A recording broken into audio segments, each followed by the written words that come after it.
තිබුවන් නයිමිරිස් වගාවේ රෝග පාලනය සම්බන්ධයෙන් ඔබට යමක් කියලා දෙන්න අපි අදහස් කරා. අතරම නයිමිරිස් වගා ශේත්‍රයේ වසර ගානක පළපුරුද්ද ඒ වගේම කෘෂිකර්ම ශේත්‍රයේ අපි ලබා තියෙන අත්දැකීම් අනුව තමයි මේ දැනුවත් කිරීම කරන්න හිතුවේ. ඒ අනුව ඔයාලට මුලින්ම නයිමිරිස් වගාව කරන කෙනෙකුට ඇති වෙන රෝග මොනවද? ඒ සඳහා කරන ප්‍රතිකර්ම මොනවද? කුණාසක දිලේනාශක ආදී සම්බන්ධයෙන් පුළුල් පැහැදිලි කිරීමට මම අදහස් කරනවා. මුලින්ම නයිමිරිස් වගාවට වැළඳෙන ප්‍රධාන ලෙඩ රෝග මොනවද කියලා අපි හඳුනාගමු. මුලින්ම අපි දිලීර රෝග හැදෙනවා. ඊට පස්සේ බැක්ටීරියා රෝග, වෛරස් රෝග, ඒ වගේම කොළකොඩ වීම. මේ ප්‍රධාන කාණ්ඩ කීපයට අයිති වෙන ඒවා තමයි අතම නයිමිරිස් වගාවට සම්බන්ධයෙන් වැළඳෙන ලෙඩ රෝග වෙන්නේ. එයින් අපි මුලින්ම දිලීර රෝග මොනවද කියලා හඳුනාගනිමු. දිලීර රෝග ගත්තාම ප්‍රධාන වශයෙන් හැදෙන දිලීර රෝග 6ක් අපි හඳුනාගෙන තියෙනවා. දියමලන් කෑම, ඇන්ත්‍රැක්නෝස්, කොළපොල්ලි රෝගය, පාමුල කුණු වීම, අරකිලි කුණු වීම සහ පිටිපිස් රෝගය. මෙයින් අපි මුලින්ම දියමලන් කෑමේ රෝගය කොහොමද? ඒකේ රෝග ලක්ෂණ ඒක හඳුනාගන්නේ කොහොමද කියලා අපි බලමු. දියමලන් කෑම රෝගය අතරම ගොඩක් වෙලාවට අපිට දකින්න පුළුවන්නේ තවම් පාත්තිවල මේ වගේ ගස් වර්ධනය අවස්ථාව පටන් ගත්තට පස්සේ පොළොව මට්ටමින් ගහේ මුල කුණු වීම මේ ආකාරයට ආරම්භ වෙනවා. ඊට පස්සේ මෙහෙම ගස් ඇද වැටීමක් සිද්ධ වෙනවා. ඇත්තටම දියමලන් කෑමේ රෝග ලක්ෂණ තමයි අපි දාපු බීජ ප්‍රෝහණය දුර්වල වෙනවා. බීජ පැලවල පාදස්ත කොටස කළු පැහැයෙන් වෙලා කඩා වැටෙනවා. මම අර කලින් පෙන්නපු රූපය දකින්න ඇති. සමහර අවස්ථාවලදී පාමුල හා මුල කළු පැහැවි මුල් වියලී යන කුණු වීමක්ද ඇති වෙනවා. ඒ වගේම පැලේ හොඳින් පරීක්ෂා කරලා බලනකොට අපිට පුළුවන් පාමුල කොටසේ දුඹුරු පාට ලප තියෙනවා. ඒක තමයි ප්‍රධාන වශයෙන් දක්වන්න තියෙන්නේ. ඒ වගේම තමයි පාමුල වියලි ලෙස කුණු වී හෝ පැල ඇටිය ඇඹරී කඩා වැටීම දෙකේ වෙනවා. ඒක අර කලින් පින්තූර දෙක දකින්න ඇති. මේකට කරන්න පුළුවන් ප්‍රතිකාර මොනවද කියලා අපි ඊළඟට බලමු. අතරම දියමලන් කෑමේ රෝගය හැදෙන්නේ තවන් පාත්‍ය සඳහා අපි තෝරාගත්ත භූමියේ තියෙන ගැටලු අනුව අපි අතරම එතන මුලින්ම කරන්න ඕන තමයි හොඳම දේ තමයි හොඳින් ජලය බැස යන ස්ථානික තවන් දාන්න ඕනේ. තක්කාලි බටු ආදී සොලනේසි කුලයට අයත් භෝග වගා නොකරන ලද ස්ථානික වගා කරන්න ඕනේ. මොකද අපි ඒ වගේ භෝගයක් වගා කරොත් ඒ භෝගවල තිබ්බ රෝග ලක්ෂණ මේ භෝගයටත් එන්න පුළුවන්. ඒ වගේම තමයි ජීවාණුහරණය කර ගැනීම මගින් රෝගය වළක්වා ගන්න පුළුවන්. අපි තවන් වගා මාධ්‍ය ලෙස භාවිතා කරන දෙය උදින් ජීවාණුහරණය කරගත්තොත් මේ රෝගයෙන් වළක්වා ගන්න පුළුවන්. ඒ වගේම තමයි හොඳින් ජල වාහනය වන ලෙස මුලට වායු සංසරණය සිදුවන ලෙස සකසා තිබීම මගින් භෝගය බෝවීම වළක්වා ගන්න පුළුවන්. ඒ වගේම බීජ ප්‍රතිකාර කිරීම මගින් රෝගය වළක්වා ගන්න පුළුවන්. ඒ සඳහා රසායනික ක්‍රම තියෙනවා. ඒ වගේම පැල සහ පස් හොඳින් තෙමී යන ආකාරයට දිලීරනාශකයක් ඉස්සොත් අපිට මේ රෝගය පාලනය කරගන්න පුළුවන්. ඒ ආකාරයට අපිට පළවෙනි විදිහට අපි හඳුනාගත්ත දියමලන් කෑමේ රෝගයට රෝගේ ලක්ෂණ අපි හඳුනාගත්තා. ඒකට කරන්න පුළුවන් ප්‍රතිකාර හඳුනාගත්තා.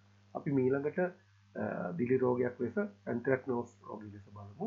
ඇන්ත්‍රැක්නෝස් රෝගය ගොඩක් වෙලාවට මේ ආකාරයට අපි නයිමිරිස් ගෙඩිවල ලප ඇති වෙලා ඒ ලප වර්ධනය වෙලා සම්පූර්ණ ගෙඩියම දක්වා විනාශ වීමට පටන් ගන්නවා. අපි මේක කොහොමද වෙන්නේ කියලා බලමු. ඇත්තටම මේ රෝගයේ ලක්ෂණ තමයි මල් වලට ඇති වුණොත් මල් වේලිලා යන්න පුළුවන්. ඒ වගේම අංකුර දුඹුරු පෑවෙලා කොළ හැකි ඇලි ඉහළට වැරි යෑමක් සිද්ධ වෙන්න පුළුවන්. ඒ වගේම මම අර කලින් කිව්ව විදිහට කරල් වල අලු දුඹුරු පැහැ ගිලුණු ලප ඇති වෙනවා. ඒ ලක්ෂණේ දුළු කරල් වල පැහැදිලිව දකින්න පුළුවන්. ඒ වගේම කරල් වල කේන්ද්‍රීය වලයාකාර ලප ඇති වේ. දිගේ අලුතිත් ආකාරයෙන් බීජාණු දක්වන්නට පුළුවන්. පත්‍රවලද මේ ලක්ෂණ දකින්න පුළුවන්. පත්‍රවලට මේ ලක්ෂණ ඇති වුණොත් එහෙම අකාලේ හැලියාමක් සිද්ධ වෙන්න පුළුවන්. මේකේ රෝග ලක්ෂණ අපි මේ විදිහට දැක්කා. අපිට මේකට කරන්න පුළුවන් ප්‍රතිකාර මොනවද කියලා බලමු. මුලින්ම කරන්න ඕන දේ තමයි නිරෝගී බීජ භාවිතයෙන් බීජ සිටීමට පෙර ප්‍රතිකාර කරන්න ඕනේ. බීජ ප්‍රතිකාර කරොත් මේ රෝගේ වළක්වන්න පුළුවන්. ඒ වගේම තමයි රෝගයේ ආසාදිත පත්‍ර, කරල්, අංකුර කපා ඉවත් කරන්න ඕනේ. විශේෂයෙන් මෙතෙන්දි හොඳින් මතක තියාගන්න ඕන දෙයක් තමයි සම්පූර්ණ වගාවෙම මේ රෝගේ නැත්තම් ඒ රෝගය වැළඳිච්ච කොටසේ තියෙන අංකුර හරි කරල් හරි අයින් කරනවා නම් අපි වෙනත් ගහක අංකුර කපන්න ඒ පිහිය හෝ එහෙම නැත්නම් ඒ උපකරණ භාවිත කරන්න හොඳ නෑ. මොකද ඒ තුලින් අපි විසින්ම තවත් ගහකට මේ රෝගේ වතුර වෙන්න පුළුවන්. ඒ නිසා අපි ගැන බොහොම සැලකිලිමත් වෙන්න ඕනේ. ඒ වගේම තමයි ප්‍රශස්ත පැලගානය පවත්වා ගැනීම, භෝග මාරුව ආදී සිදු කිරීම මගින් නැවත නැවත එකම භෝගේ වගා කිරීමෙන් මේ රෝග ලක්ෂණ ඊළඟ පරම්පරාවටත් එන්න පුළුවන්, නැත්නම් ඊළඟ වගාවටත් එන්න පුළුවන්. ඒ හින්දා තමයි අපි කියන්නේ භෝග මාරුව කරන්න කියලා. ඒ වගේම තමයි මේකෙත් හානිය ගොඩක් විදිහට තියෙනවා නම් මේ සඳහා සුදුසු පිළිරනාශකයක් භාවිතා කරලා අපිට පුළුවන් මේ රෝගය පාලනය කරගන්න. ඊළඟ දිලි රෝගය තමයි කොළපොල්ලි රෝගය. කොළපොල්ලි රෝගය අපි කියනකොටම දන්නවා කොළ වලට හටගන්න දෙයක්. මේ වගේ පුංචි ලප ඇති වෙලා ඒ ලප වර්ධනය වෙලා ඊට පස්සේ මේක පැතිරී යන්න පුළුවන්. අපි බලමු මේකේ රෝග ලක්ෂණ කොහොමද කියලා. ගසේ පහළින් පිහිටි පත්‍ර වලින් ආරම්භ වී පසුව පත්‍රවල රවුම් කුඩා දුමුරු පැහැ ඇති වෙනවා. මම කලින් මේ විදිහට පුංචි ලප ඇති වෙලා ඒක ලොකු වෙලා ඒක මේ වර්ධනය වෙනවා. ඊට පස්සේ මේ ලපවල මැදය අලු පැහැවන අතර පත්‍ර කහ වී අකාලයේ සැලියමක් සිද්ධ වෙනවා. ගහේ සාමාන්‍ය යටිම තියෙන පත්‍ර වලට තමයි මේක මුලින්ම හටගන්නේ. ඊට පස්සේ මේක ටිකෙන් ටික ඉහළට ඇවිල්ලා ඉහළ තියෙන පත්‍ර මේ විදිහට හැලියමක් සිද්ධ වෙනවා. දැන් මෙතන කරලේ නටුවට ආසන්න නෙවෙයි, නටුව ආසන්න කළු පැහැවි කරල හැලියමක් සිද්ධ වෙනවා. මේකට ඇත්තම පත්‍ර වලට විතරක් නෙවෙයි, මේක පැතිරීමක් ඇති වෙච්චාම ගහේ කරල් වලටත් හැදෙන්න පුළුවන්. ඒ තුලින් කරල් හැලියාවක් සිද්ධ වෙනවා. මේක තමයි කොළපොල්ලි රෝගයේ රෝග ලක්ෂණ. මේකට කරන්න පුළුවන් ප්‍රතිකාර තමයි වැටි ඇති කරල් හා පත්‍ර අවුරා විනාශ කිරීම.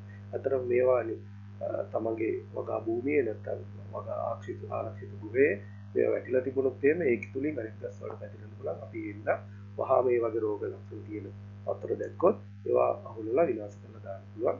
ඒකෙන් තමයි ගස්වල පහළින් ඇති රෝගී පත්‍ර ඉවත් කිරීම. මේකින් අනිත් ගස් වලට මේක ව්‍යාප්ත වෙන එක අඩු කරන්න පුළුවන්. අතරම ඔයාලා දන්නවා නයිමිරිස් වගාවේදී අපි නිතරම පහළින් තියෙන කොළ ඉවත් කරනවා. මේ තුලින් අපිට මේ රෝගය නැති වුණත් රෝගී මූලික ලක්ෂණ අවස්ථාවේ තිබ්බත් ඒක වළක්වා ගන්න පුළුවන් එක ක්‍රමයක් තමයි නයිමිරිස් වගාවේදී අපි කරන විදිහට අර අතු බෙදීමට පහළින් තියෙන කොටස් වල ඉඳලා සතියකට දෙකකට සැරයක් පරණි කොළ ඉවත් කිරීම තුලින් මේක වළක්වා ගන්න පුළුවන්. මේකෙත් ඒ විදිහටම තමයි අනිත් දිලි රෝග විදිහටමයි අපිට සාමාන්‍ය විදිහට පාලනය කරන්න බැරි නම් දිලීර නාශකයක් මේ ස්ප්‍රේ කරලා අපිට පුළුවන් මේක පාලනය කරගන්න. ඊළඟ දිලීර රෝගය තමයි පාමුල කුණු වීම.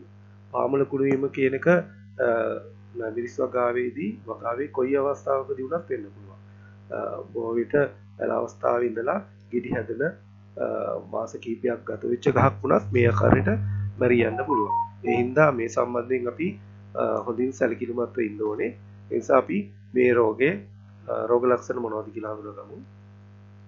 පාමුල කුණු වීම ලපටි අවස්ථාවේ සිට කරල් කඩන අවධිය දක්වා ඇති වෙන රෝගී තත්ත්වයක් වන අතර පස්ස මගින් පැතිර යාම සිද්ධ වෙනවා. අතර මේක පස්වල තියෙන රෝගයක්.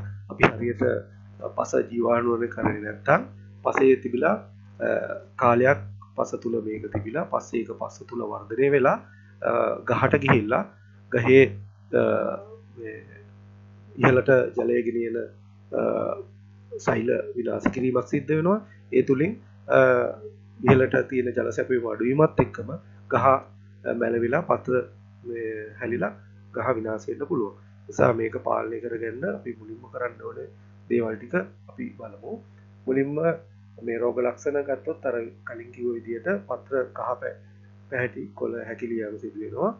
ඒ වගේම පත්‍රය ගලවා බැලුව විට මුල් සියල්ලම විනාශ වී කුණු වී තියෙනවා. ඒ වගේම මුදුන් මුලේ සුදු පැහැ සව්වට වැනි දිලීර තට්ටු දක්නට පුළුවන්.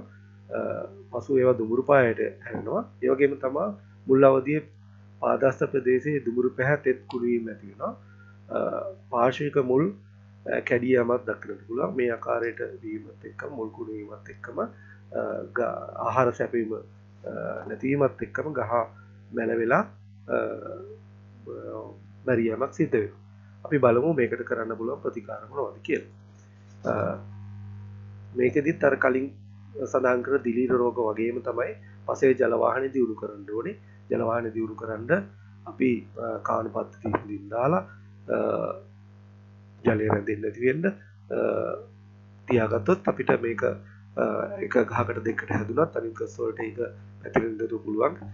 නමුත් මේක අපි බඳුන්ගත වගාවක උනත් මේක හැදෙන්න පුළුවන්. හැදුනොත් එහෙම අපි වහාම ඒ රෝගී වෙච්ච ගහ ඒ ස්ථානින් ඉවත් කරන්න ඕනේ. ඒක තමයි කරන්න ඕන ප්‍රධානම දේ.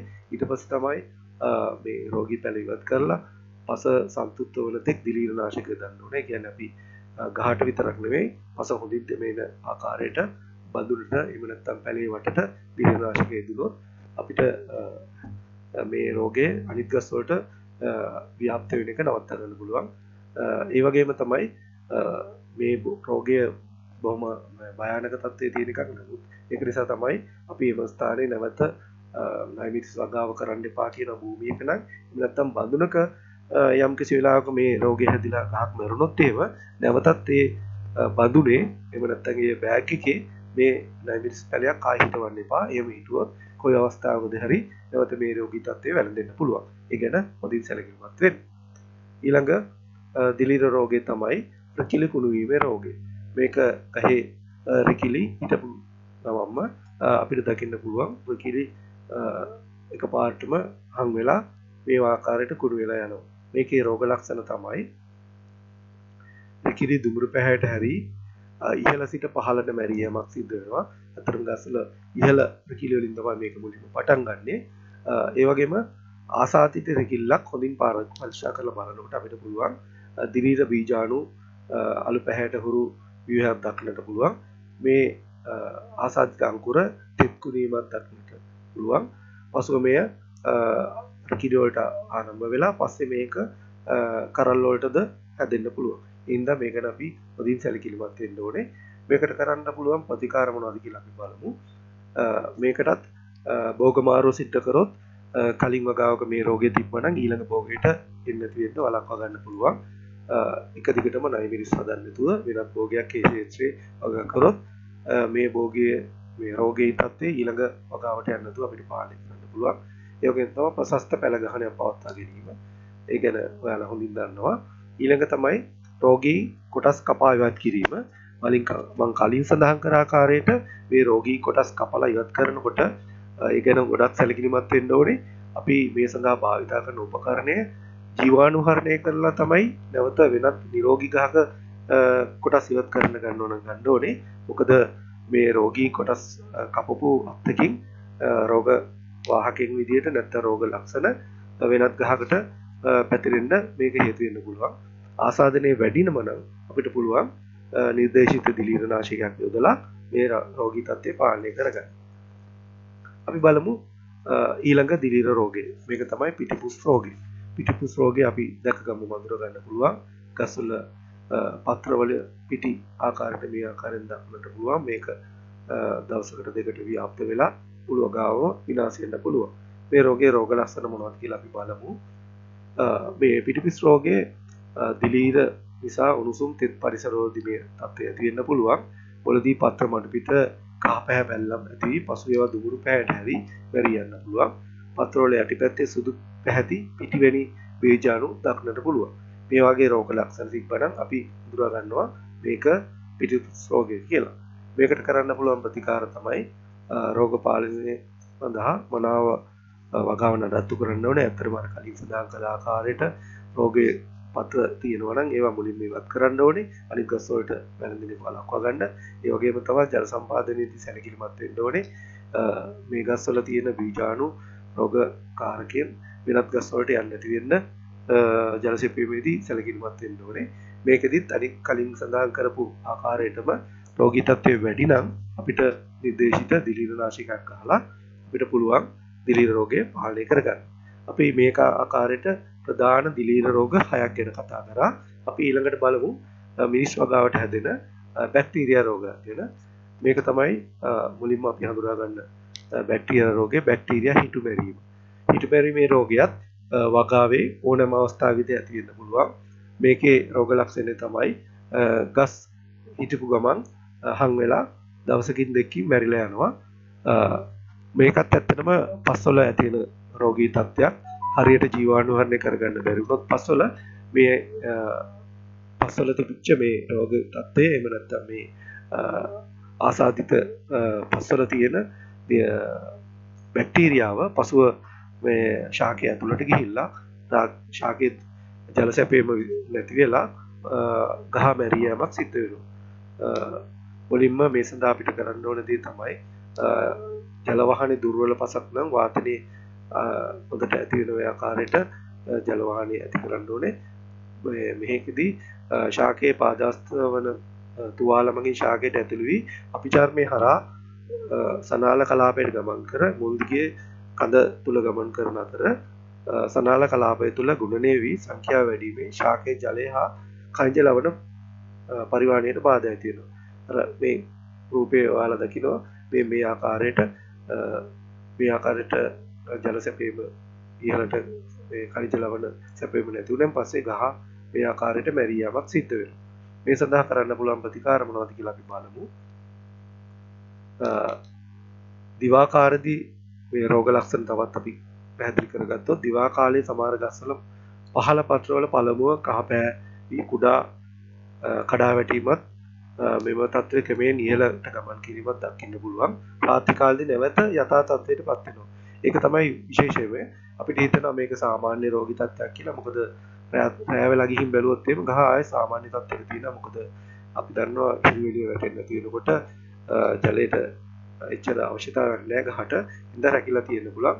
නමුත් මේක හැමදාම තියෙන්නේ දවසකට දෙකකට පස්සේ බලද්දි ගහ සම්පූර්ණයෙන්ම මැරෙනවා. නමුත් මේ ගහක් කපලා බැලුවොත් එහෙම කපලා අපි පිරිසුදු ජල බඳුනකට දැම්මොත් එහෙම සුදු පැහැ බැක්ටීරියා ද්‍රාව නිකුත් වෙනවා දකින්න පුළුවන්. අර ආසාදිත කොටසෙන් ඒක තමයි අපිට හදා ගන්න පුළුවන්, හඳුනා ගන්න පුළුවන් හොඳම රෝග ලක්ෂණ. මේකට කරන්න පුළුවන් ප්‍රතිකාර තමයි මුලින්ම අපි වගාව ස්ථාපනය කරන්න කලින් පසේ ජල වහනය දියුණු කරන්න පුළුවන්. පස පෙරලා සූර්යාලෝකයට නිරාවරණය කරන්න පුළුවන්. මේ තුලින් පසේ තියෙන බැක්ටීරියා රෝග ලක්ෂණ තියෙන රෝගී කොටස් විනාශ කරගන්න පුළුවන්. ඒ වගේම තමයි භෝග අවශේෂ උලුස්සා දාන එක අපි කලින් වගාවක් කරපු තැනක වගා කරනවා නම් මේ රෝග ලක්ෂණ තියෙන ගස් තියෙන්න පුළුවන්. ඒ හින්දා අවශේෂ පරණ ගස්වල කොටස් අපි පුරුස්සලා දැම්මොත් රෝගී තත්ත්වයන් ඊළඟ එන වගාවට එකතු වෙන්නේ නැහැ. ඒක තමයි ඊළඟට කරන්න පුළුවන් දේ තමයි රෝගී සහිත ප්‍රදේශවල කන්න දෙකක් තුනක්. හරි සොලනේසිය කොලේ අපි කලින් සඳහන් කරපු තක්කාලි වටු ආදී වගාවන් නොකරපු තැනක වගා කරන්න ඕනේ. මේ කිසිම භෝගයක් මේ තැනක වගා කරන්නත් හොඳ නැහැ. වගා කරොත් එහෙම මේ රෝග ඒ වගාවටත් පැතිරෙන්න පුළුවන්. ඊළඟට කරන්න පුළුවන් දේ තමයි හානි වෙච්ච ශාක ගලවලා ඉවත් කරන එක. මේකටත් පස්සේ තමයි අපි කරන්න කියන්නේ සුදුසු කුමිනාසිකයක් එහෙම නැත්නම් බැක්ටීරියා නාශකයක් භාවිතා කරලා මේක හානිය වළක්ව ගන්න. ඇත්තටම බැක්ටීරියා රෝගයකට ප්‍රතිකාර හරියටම නැහැ. රෝගය වැළඳෙන්න කරින් කරන්න පුළුවන් ප්‍රතිකර්ම තමයි තියෙන්නේ. ඒ හින්දා අපි ඒකට හොඳටම සැලකිලිමත් වෙන්න ඕනේ. මීට අමතරව වෛරස් රෝග කීපයක් හැදෙනවා. පිපිඤ්ඤ වෛරස්, විචිත්‍ර වෛරස් රෝගය. මේකෙදී පත්‍රයේ කහපාටට පුල්ලි ආකාරයෙන් දකින්න පුළුවන්. ඒ වගේම නාරටි පෑදීමේ වෛරස් රෝගය හැදෙන්න පුළුවන්. ඒ ගැන අපි කතා කරමු. කොළකොඩ වීම අපි විශේෂයෙන් පස්සේ කතා කරනවා. පිපිඤ්ඤ විචිත්‍ර වෛරස් රෝගය තමයි මේක. මේකෙදී මේ ආකාරයට අපි දන්න පිපිඤ්ඤ වගාවේදී මේ ආකාරයට පත්‍රයේ කහපාට පුල්ලි ඇති වෙනවා. මේ ආකාරයට ඇති වෙන නිසා තමයි අපි මිනිස් වගාවේදී පිපිඤ්ඤ විචිත්‍ර වෛරස් රෝගය කියන්නේ. මේ රෝගී තත්ත්වය ඇති වුණොත් අපි ඒ ආසාදිත ශාක වගාවෙන් ඉවත් කිරීම තමයි කරන්න ඕන ප්‍රතිකාරය. නාරටි පෑදීමේ රෝගය තමයි මේ ආකාරයට පත්‍රයේ නාරටි සාමාන්‍ය විදිහ අපි දකින්නට වඩා අසාමාන්‍ය ආකාරයට ඉහළට ඉරිප්පිලා නැත්නම් ඉස්සිලා දකින්න පුළුවන්. මේකත් පැතිරීමක් දකින්න පුළුවන්. ඒ නිසා ආසාදිත ශාක ශේෂයෙන් ඉවත් කිරීම තමයි මුලින්ම කරන්න පුළුවන්. ඊළඟට නයිමිරිස් වගා කරන ගොවියෙක් එහෙම නැත්නම් අපි මේක ව්‍යාපාරික මට්ටමින් කරන කෙනෙකුට මුණ දෙන ප්‍රධානතම ප්‍රශ්නය තමයි කොළ කොඩවීම. කොළ වික් කොඩවීම ගැන කතා කරන්න කලින් කොළ කොඩවීම ඇතිවෙන්නේ කොහොමද කියලා අපි අඳුන ගන්න ඕනේ. ඇත්තටම කොළ කොඩවීම කියන රෝගය කොළ කොඩවීමේ සංකීර්ණය කියලා අපි කියන්නේ. ඒකට හේතුව තමයි එක හේතුවක් නිසා නෙවෙයි මේක වෙන්නේ.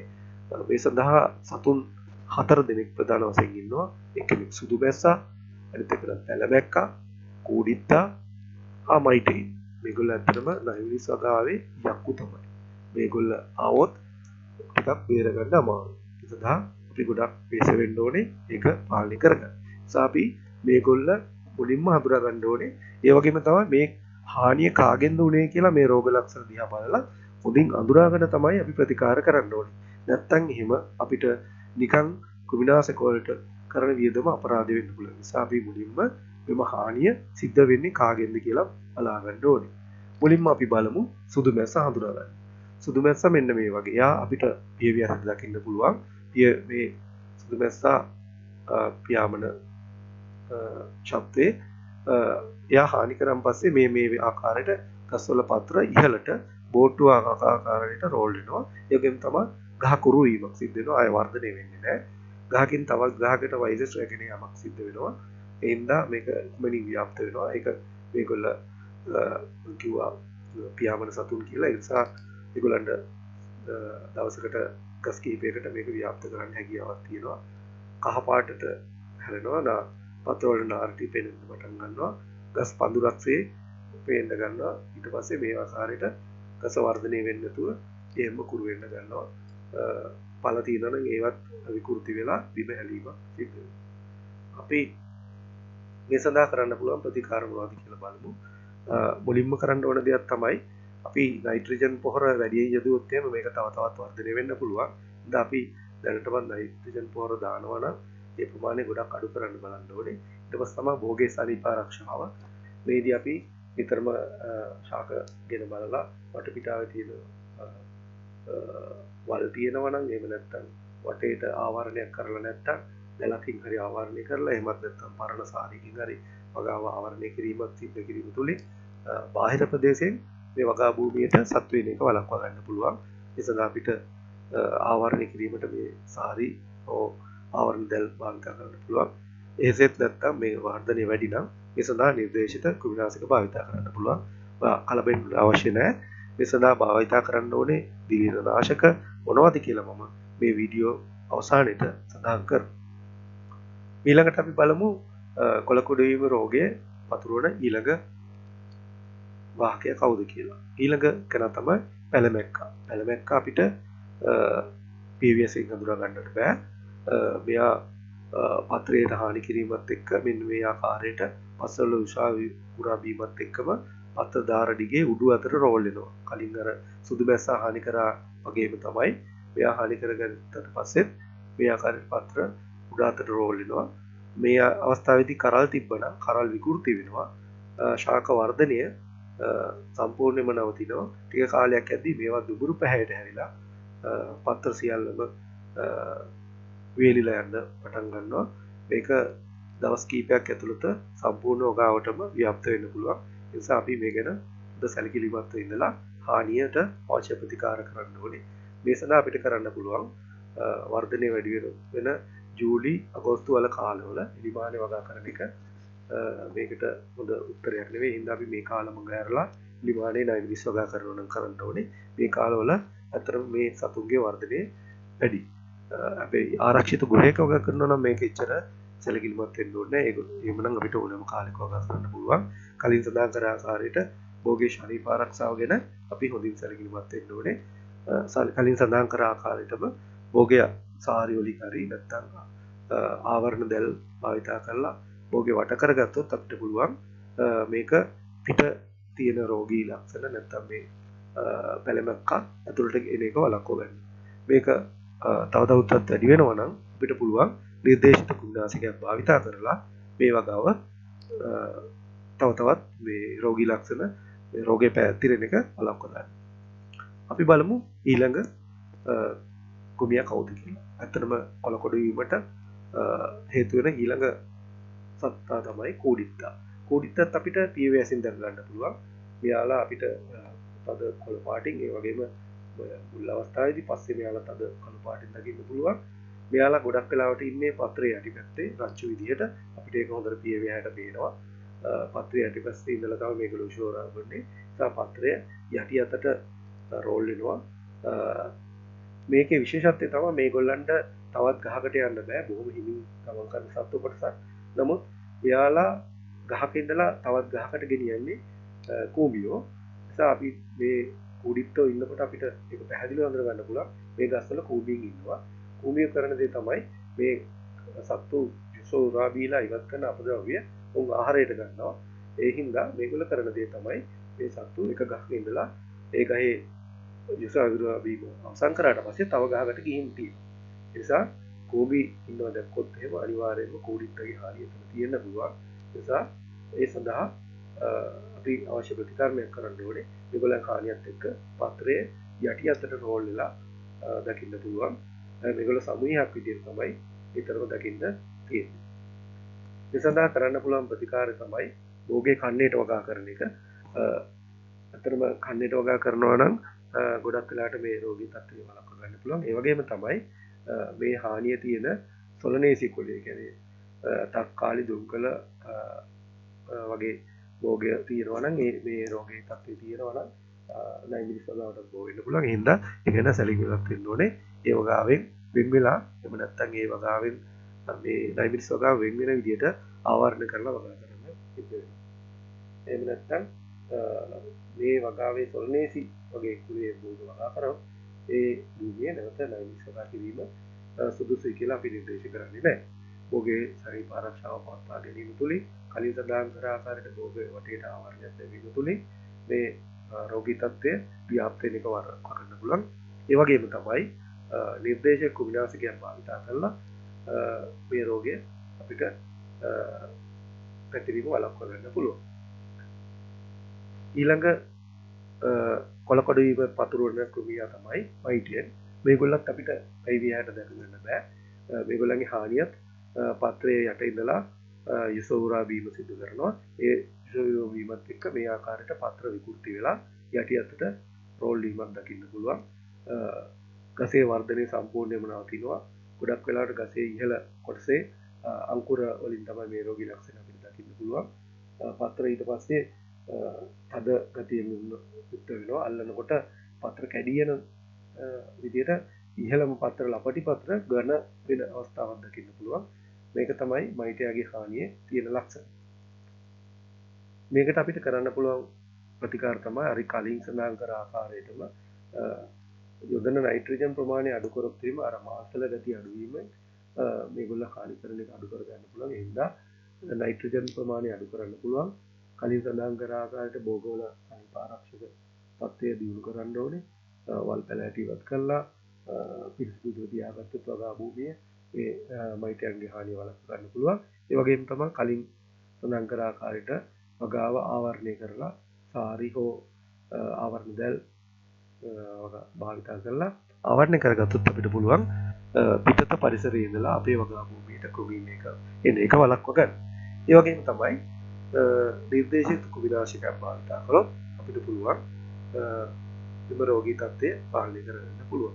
මේ ආකාරයට තමයි අපිට නයිමිරිස් වගා කරන කුවියෙක් විදිහට මුහුණ දෙන ප්‍රධානතම එහෙම නැත්නම් භයානකම රෝගී තත්ත්වය වන කොළකොඩ වීම පාලනය කරගන්න. මේ සඳහා කලින් කර ආකාරයට රෝගකාරකයන් 4 දෙනෙක් ඉන්නවා. ඒ 4 දෙනාට ප්‍රතිකර්ම කරලා තමයි අපිට මේක පාලනය කරගන්න පුළුවන්. ඊට අමතරව නයිමිරිස් වලගාවට තව වෙනදෙන රෝගයක් තමයි කරල් ඉදින පණු වගේ හානි. නයිමිරිස් ඉතාම සැරභෝගයක් වුණත් නයිමිරිස් කරල විදලා ඒකට හානි කරනවා. ඊට පස්සේ නයිමිරිස් කරල හැලී යාමක් සිද්ධ වෙනවා. මේක කරන්නේ මේ වගේ පණුවේ. යා මුලින්ම මේ වගේ සලබෙක් ඇවිල්ලා අපේ මිනිස් කරල් වලට සිදුරු කරලා ඒ තුළ බීජ විත්තර දාලා ඒ කීටයෙන් පසුව පත්‍රය පල විනාශ කිරීම පටන් ගන්නවා. ඒ නිසා පත්‍ර අංකුර මල් ලපටි කරලාදී පස්සේ ආහාරයට අරගෙන සම්පූර්ණයෙන්ම ශාකය විනාශ කරන තත්ත්වයට පත් වෙන හින්දා අපි මේ ගැන සැලකිලිමත් වෙලා ඊට කරන්න ඕන ප්‍රතිකර්ම මොනවද කියලා හඳුනගන්න ඕනේ. හරි.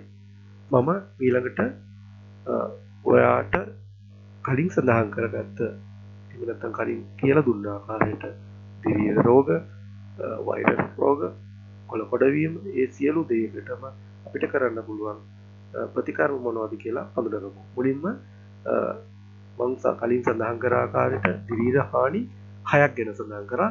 ඒ 6ට ශ්‍රී ලංකාවේ දැනට භාවිතා කරන ක්‍රිමිනාශක මොනවද කියලා මම සඳහන් කරන්නම් මේ ස්ලයිඩ් එකේ. මේ තියෙනවා දිලීර රෝග අපිට හැදෙන දියමලන් කෑම, ඇන්ත්‍රැක්නෝස්, කොළපොල්ලි රෝගය, පාමුල කුඩු වීම, කිලි කුඩු වීම, පිටිපුස් රෝගය. මේ ඒ සඳහා අපිට භාවිතා කරන්න පුළුවන් ක්‍රිමිනාශක. මේන් සමහර ක්‍රිමිනාශක තියෙනවා මේ දිලීර හානි කීපයක් සඳහා ගන්න පුළුවන්. උදාහරණයක් විදිහට ගත්තොත් මැංගොසොප් කියන ක්‍රිමිනාශකය අපි ගත්තොත් ඒකෙන් ඇන්ත්‍රැක්නෝස් වලටත්, පාමුල කුඩු වීමටත්, කිලි කුඩු වීමටත් ප්‍රතිකාරයක් විදිහට ගන්න පුළුවන්. මේ ආකාරයට අපිට වෙළඳපොලේ තියෙන මේ ක්‍රිමිනාශක භාවිතා කරලා Tamanට ගැලපෙන එහෙම නැත්නම් Tamanගේ වතාවේ දක්නට ලැබෙන හානිය අනුව සුදුසු ක්‍රිමිනාශකය දිලීරනාශකය තෝරාගෙන යොදන්න පුළුවන්. අපි මේ ආකාරයටම කොළකොඩ වීම පාලනය කරගන්නත් යොදන්න පුළුවන් ක්‍රිමිනාශක මොනවද කියලා විතර මම සඳහන් කරනවා. මම කලින් සඳහන් කර ආකාරයට කොළකොඩ වීමට හේතු වෙන සුදු මැස්සා, මයිටියා, පැලමැක්කා, කෝඩිත්තා. මේගොල්ල එක්කෙනෙක්ගේ හානිය තියෙනවා කියලා අපි හරියට හඳුනාගත්තොත් උදාහරණයක් විදිහට අපි හඳුනාගත්තොත් එහෙම පැලමැක්කගේ හානිය තියෙනවා කියලා අපිට පුළුවන් ඉමිඩාක්ලොප්‍රීඩ් එක භාවිතා කරන්න. ඒ තුලින් පැලමැක්කගේ හානියයි කුඩිත්තගේ හානියයි දෙක පාලනය කරන්න පුළුවන්. ඒ වගේම සමහර ක්‍රිමිනාශක තියෙනවා ඒකෙන් කීපයක් මේ එහෙම නැත්නම් මේ හතර දෙනාටම හානිකර විදිහට ඒ ක්‍රිමිනාශකය භාවිතා කරන්න පුළුවන්. උදාහරණයක් විදිහට අපි ගත්තොත් මෙම ක්‍රිමිනාශකය ගත්තොත් ඒකෙන් පුළුවන් සුදු මැස්සා, මයිටියා, පැලමැක්කා, කෝඩිත්තා. ඒ හතර දෙනාගේම හානිය වළක්වා ගන්න පුළුවන්. ඒ සඳහා සුදුසුයි. මේ ආකාරයට ඔයාට පුළුවන් මේ ක්‍රිමිනාශක වලින් තමන්ගේ වගාවේ තියෙන මොන රෝගයේ ලක්ෂණයක්ද නැත්නම් කුමන කුමියාගේ හානියද කියලා හඳුනාගෙන ඒක පාලනය කිරීම තුළින් කොළකොඩ වීමේ රෝගය නැති කරගන්න. මේ ආකාරයටම කොළකොඩ වීම පාලනය කරන්න පුළුවන් ක්‍රිමිනාශක වර්ග පැලමැක්කා සඳහා භාවිතා කරන්න, කෝඩිත්ත සඳහා, සුදු මැස්සා, කරල් විදින පණුවට ආදී ක්‍රිමීන් සඳහා භාවිතා කරන්න පුළුවන් ක්‍රිමිනාශක වර්ග මම මෙතන සඳහන් කරලා තියෙනවා. මම මෙතනදී විශේෂ දෙයක් කියන්න ඕනේ. මේ මොන ක්‍රිමිනාශකයේ භාවිතා කරත් මේ කරුණු ගැන සැලකිලිමත් වෙන්න ඕනේ. හානිය නිසි ආකාරව හඳුනා ගන්න ඕනේ. මම මේ පින්තූර වලින් සඳහන් කරපු දේවල් නැවත බලලා හරියට අවබෝධ කරගන්න. ඔයාලට මේ ගැන හරි අවබෝධයක් ගන්න බැරි නම් අද දවසට ගොවිජන සේවා මධ්‍යස්ථානට ගියොත් ඔබේ ප්‍රදේශේ බාර ඉන්න කුෂිකර්ම ප්‍රදේශ මහත්මයා ඉන්නවා.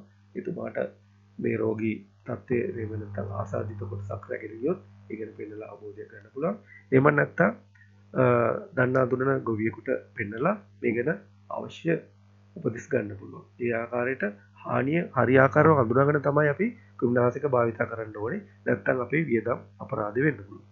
ඊළඟ එක තමයි ක්‍රිමිනාශක පලිබෝධනාශක භාවිතයේදී අදාළ දවතනේ සඳහන් උපදෙස් පිළිපදින්න ඕනේ.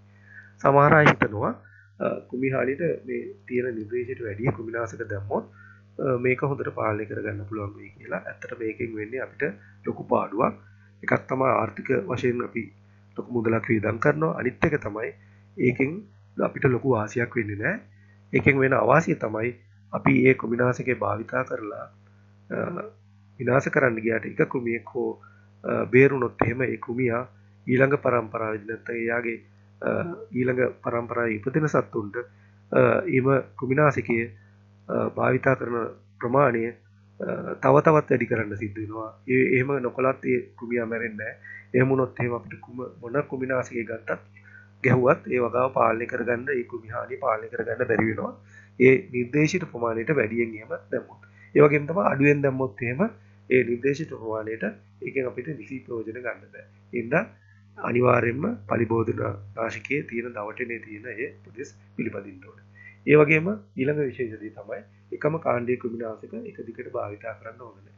ඒක අපිට ගහලා තියෙනවා ලේබල් එකේ නිතර නිතර භාවිතා කරන්න එපා කියලා. ඒ වුණාට අපි වෙනත් කෘමිනාශකයක් ගහලා ඊට පස්සේ පුළුවන් අපිට නැවතත් මේක කෘමිනාශකය භාවිතා කරන්න. එහෙම වුණොත් ඒකෙන් අපිට හොඳ ප්‍රතිඵල ගන්න පුළුවන්. ඊළඟ එක තමයි කෘමිනාශක සවස් කාලයේ යෙදීමෙන් ඒකේ කාර්යක්ෂමතාවය වැඩි වෙනවා. අතරම කෘමිසත්තු ගොඩක් වෙලාවට ඉර ආලෝකයේ තියෙන වෙලාවට බයයි. ඒගොල්ලෝ හැංගිලා ඉඳලා නැවතත් ගහට ශාකයට එන්නේ හවස් වෙනකොට. ඒ වෙලාවේදී අපි කෘමිනාශක ගත්තොත් ගැහුවොත් අපිට සත්තු උදින් මර්ධනය කරගන්න පුළුවන්. ඒ වගේම තමයි කෘමිනාශක හා දිලීරනාශක එකවර ගහන්න එපා. දෙකම එකතු කරලා ගොඩක් ගොවින් ගහනවා. මොකද තුන් වතාවක් ටැංකිය කරේ බැඳගෙන වගාව තුල යන්න සිද්ධ වෙන නිසා එක සැරේම ගහනවා කියලා. නමුත් මේකෙන් හොඳ ප්‍රතිඵල ගන්න බෑ. එන්න අපි දිලීරනාශකයක් ගන්නවා නම් ඒක වෙනම ගහන්න. කෘමිනාශක ගන්නවා නම් ඒක වෙනම ගහන්න. දෙකම එකතු කරලා ගහන්න එපා. ඒ වගේම තමයි පොහොර ගොඩක් වෙලාවට වගාවට දිය කරලා දානවා නම් ඒක ගොඩක් කාර්යක්ෂමතාවය වැඩි. මොකද පොහොර කැට විදියට තිබ්බට ශාකයට උරා ගන්න අමාරුයි. ඒක අපි වතුර දාන අවස්ථාවේදී ඒක දිය වෙලා තමයි නැවත උරාගන්නේ. නමුත් අපිට පුළුවන් නම් පොහොර දිය කරලා ගහ වටේට යොදන්න. ඒක නැත්නම් දියර පොහොරක් විදියට ගහට ස්ප්‍රේ කරන්න. ඒක කාර්යක්ෂමතාවය වැඩි. ඒ වගේම තමයි වර්ධක හෝමෝන වර්ධ තියෙනවා අපි ඔය මිනිස් වගාවේදී අපි බල් හට ගැනීම වැඩි කරගන්න ගෙඩිවල වර්ධනය වැඩි කරගන්න ගන්න K+ වගේ දේවල් අපි ගත්තොත් එහෙම ඒ වගේ වර්ධක හෝමෝන දානවා නම් සූර්යාලෝකයේ හොමින් තියෙන දවල් කාලේදී ඒක යෙදුවොත් ඒකේ හොඳ ප්‍රතිඵලයක් ගන්න පුළුවන්. ඒ වගේම තමයි අපි මේක කොයිමත් ඔබ කවුරුත් දන්නවා සෞඛ්‍ය ආරක්ෂිත උපදෙස් පෙරාස්වරු කාලේ ගැන සැලකිලිමත් වෙන්න ඕනේ. ගොඩක් ගොවියෝ සෞඛ්‍ය ආරක්ෂාව ගැන හිතන්නේ නැහැ. ඒ වගේම පෙරාස්වරු කාලේ ගැන හිතන්නේ නැහැ. භෝගයට කුමිනාශක ගහලා දින 14ක් තියන්න කිව්වොත් ඊට කලින් වෙනවා. ඒ තුලින් අපිට මේ අපේ භෝගය භාවිත කරන පාරිභෝගිකයන්ට හානිකර වෙන්න පුළුවන්. ඒ හින්දා අපි ගැන පිළිගැනීමක් වෙන්න ඕනේ. හරි. බොහෝ කාලයක් අපි වාගේ ඉඳන් කරලා වටිනා උපදෙස් කීපයක් දුන්නා. විකි ඇග්‍රෝ ඩයබටිස් බීජ නිෂ්පාදන ආයතනයේ විදිහට අපි ඩයබටිස් බීජ අලෙවි කිරීම සිදු කරනවා. ඔබට ඩයබටිස් වගාව සම්බන්ධයෙන් උපදෙස් ආදී අවශ්‍ය නම් අපේ විකි ඇග්‍රෝ YouTube channel එකට ඇවිල්ලා මේ තොරතුරු බලන්න පුළුවන්. ඔබගේ යාළුවන්ට එහෙම නැත්නම් අනිත් නොදන්න කෙනෙකුට දැනගන්න ඕන නම් මේක ෂෙයා කරන්න. ඒ තුලින් ඔබගේ දැනුම තවත් කෙනෙකුට දෙන්න පුළුවන්. ඒ වගේම තමයි අපේ channel එක හරහා ඊළඟට අපි බලාපොරොත්තු වෙනවා ආරක්ෂිත ගුණ තුල භෝගවගාව සම්බන්ධයෙන් වීඩියෝ මාලාවක් කරන්න. ඒකින් අපි නැවත හමු වෙනතුරු ඔබෙන් සමුගන්නම්. ඔබට ස්තුතියි.